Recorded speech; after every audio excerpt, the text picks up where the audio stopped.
دفعہ کا ذکر ہے، ایک چھوٹے سے گاؤں میں انیشل نام کی ایک ننھی پری رہتی تھی۔ وہ کوئی عام پری نہیں تھی، بلکہ اس کے پاس ایک جادوئی قلم تھا۔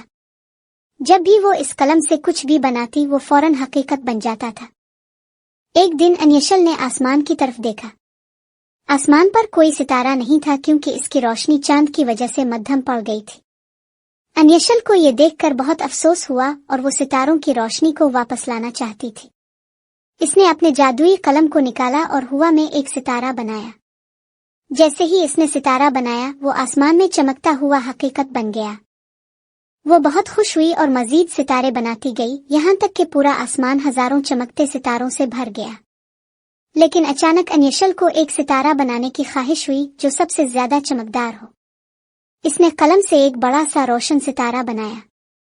جیسے ہی اس نے وہ ستارہ بنایا، وہ فوراً حقیقت میں بدل گیا اور اتنا چمکا کہ پورے گاؤں میں روشنی پھیل گئی۔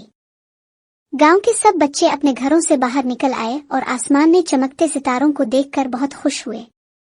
انہوں نے اشل کا شکریہ ادا کیا، جس نے اپنے جادوئی قلم سے ان کی رات کو روشن کر دیا تھا۔